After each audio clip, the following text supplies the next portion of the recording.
This video is sponsored by Squarespace. How's it going, guys? Vincent here from thecreativedojo.net. Welcome to another video tutorial. Today in this quick tip, we're going to take a look at how to create this pseudo Plexus effect within Cinema 4D. If you guys aren't aware of what the Plexus effect is, it's basically a plugin for After Effects that allows you to create these interesting connected vertex points within After Effects very easily using a plugin. Unfortunately, there isn't a very simple plugin to do this within Cinema 4D that I know of, but luckily it's not too bad. And this is what we're going to talk about today in this tutorial here. So I've been seeing this effect being used quite a bit in Cinema 4D recently, especially on social media, and especially from a guy named Joey Camacho. He creates a lot of interesting, nice 365 renders, and he uses this kind of 3D Plexus effect pretty often here, like this image right here. This one's pretty cool. He has a few others. For an example, let's go back and he has this kind of glassy one right here, and another cool one. This image right here. So it's a very popular effect and it's quite easy to create. So I'm going to show you one way to do it. I'm going to go ahead and delete all this. I'm going to delete this and these two cloners. So let's go ahead and start off with an object here. This can be any object, any model, whatever you want to use. I'm going to use this object right here, the platonic object. I'll change the segments to 2 so we have more segments because it uses the vertex points between polygons here, lines here, to render these little spheres here. So I'm going to change the segments to 2, and I'm going to leave the radius at 100. Just to take a look at my scene here, I just have a very basic setup. So for the environment and background, I have a simple HDR studio rig from Grayscale Gorilla. I have 2 lights here, a warm light and a cool light. One has a shadow, and we're using an area light here. So that's pretty much a very basic setup. We have this object here. Now, Cinema 4D has something called the atom array, and this does something very close. We can just drag the platonic into the atom array, and instantly we have a nice kind of plexus effect here. So let me just scroll out of the camera here. And as you can see, we have a very nice little plexus style rig here. We can change the cylinder radius, you can decrease the size, increase the sphere radius, increase the subdivisions to maybe like 12. And just like that, you have a nice plexus effect. Now, the downside is that it's not very flexible and it's not very easy to manipulate. Ideally, I love using Mograph. Mograph is my preferred module of choice. Whenever I can use it, I will probably, incline to be using Mograph a lot. That's very simple. It's very easy to manipulate. And luckily for me, Tim Clapham from Hello Lux has a great little article about how to recreate the atom array using the cloner object. So you can use Mograph and all that stuff. So props to Tim for writing this. I actually learned this technique a while ago, and I've been using this technique quite a lot, and I thought I would share it. But I just want to give Tim credit for this because I did not figure this method out, and Tim is also, the awesome Cinema 4D guy. He does a lot of Cinema 4D training tutorials. So if you want to check out his site, hellolux.com, the link will be in the article or description down below. So check him out. Props to Tim for teaching me this method. I'm just going to show you guys in video form, but props to him.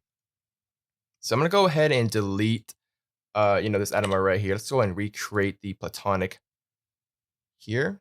So I'll create one right here, and we'll just pull it up a little bit, increase the segments to 2, and that should be good. So the first step is to create the vertex spheres here. We can do that with a cloner. So we can go to Mograph, cloner.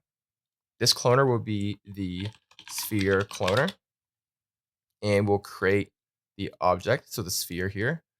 We'll scale the sphere down to about 15, maybe even smaller, maybe like 5. And we'll decrease the segments to around 18 because we don't need that many segments here. And we'll put the sphere as a child of the sphere cloner. So right now the sphere cloner is actually just cloning our sphere 3 times in a linear mode. I'm going to change it to object. Now it's going to ask us what object do you want to clone around. We're going to select our platonic object. Make sure it's turned on here. So right now it's taking the sphere cloner is taking the sphere and cloning it around the object, which is our platonic object here. And as you can see, we have our spheres cloned around the vertex points because we're using the vertex distribution here. So this is pretty cool. Now we're on the right track. So now we're going to create another cloner, Mograph cloner. We'll call this lines cloner, and this is where we're going to create the vertex connector lines. So we're going to create a cylinder. change the radius to around 5, and we'll put this cylinder, we'll call this lines. We'll put it under the lines cloner, go to lines cloner, set the object mode, and select our platonic object. So same thing as before, we're creating a lines, we're cloning the lines onto our object, similar to what we did to the sphere. Now the only difference is, instead of using distribution to vertex, we don't want to put the lines at the vertex per se, we want to put it to the edge. So it's going to align everything to the edge here. We'll hit scale to on edge, which is going to scale everything so that it will fit from edge to edge, and we'll set the edge scale to 100%, so it'll actually connect edge to edge. So by checking on scale on edge, we're going to rescale our line cylinder to the edges, and we'll set the edge scale to 100% so they all connect evenly here. And I'll just go to the lines and just decrease the radius even more here. So maybe around 1. That's looking pretty good. And what we have now is our full Plexus object. And it looks very similar to the atom array object, only now it's purely in Mograph, and we can do things like use effectors within Mograph. You pretty much have the simplicity control of Mograph. So for an example, we can even, we'll even use a displacer here. We'll use a displacer, and we will put that under the platonic, and we'll go to shading and use a noise shader. And we can just manipulate this thing. We can go to the object, we can increase the strength, and that will just, destruct our platonic object, which is linked to the cloner. So the cloners will react appropriately. Everything is dynamic. Everything's awesome. And of course, we can add some materials to here. We'll maybe add a white material to the sphere cloner, and then a darker material to the lines, as well as the platonic object here. So what we have now is something like this. And just like that, we created a very nice vertex line connected Plexus pseudo effect within Cinema 4D. Before I move on, I want to go ahead and thank our sponsors over at Squarespace for sponsoring today's video.